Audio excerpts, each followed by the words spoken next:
কাশ্মীরের পহেলগামে ভয়াবহ জঙ্গি হামলায় ২৬ জন নিহত হওয়ার পর ভারত ক্ষুব্ধ প্রতিক্রিয়া দেখিয়েছে।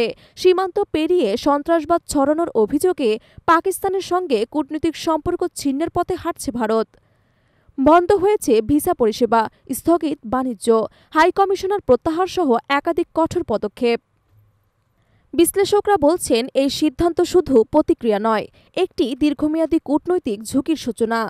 দীর্ঘদিন ধরে চলে আসা সংলাপের পথ আজ বন্ধ, ফলে দুই দেশের মাঝে গড়ে উঠেছে এক অদৃশ্য দেয়াল। এদিকে পাকিস্তান আন্তর্জাতিক ফোরামে কাশ্মীর ইস্যুকে তুলে ধরতে চাইছে। তারা চীন, তুরস্ক এবং জাতিসংঘকে জড়িয়ে বিষয়টিকে আন্তর্জাতিকায়নের চেষ্টা করছে, যা ভারতের দীর্ঘদিনের দ্বিপাক্ষিক কৌশলের বিরোধী। সীমান্তে পরিস্থিতিও থমথমে। নিয়ন্ত্রণ রেখা বরাবর চলছে রাতভর গোলাগুলি। মোতায়েন করা হয়েছে রাফায়েল এবং সুখোই যুদ্ধবিমান, সক্রিয় ড্রোন এবং রাডার। অপরদিকে পাকিস্তানও জবাব দিতে প্রস্তুত। স্করপিয়ন মিসাইল, ব্যালিস্টিক সিস্টেম, এমনকি পরমাণু অস্ত্র মোতায়েনের তথ্য উঠে এসেছে। তবে প্রশ্ন উঠছে, এই কূটনৈতিক বিচ্ছেদে ভারত কি পেল? নিঃসঙ্গতা নাকি ভবিষ্যতের বড় কোনো যুদ্ধের আশঙ্কা?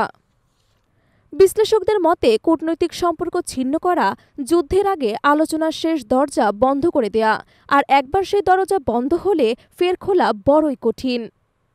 আপনার কি মতামত? আপনার মতামত জানান কমেন্টে।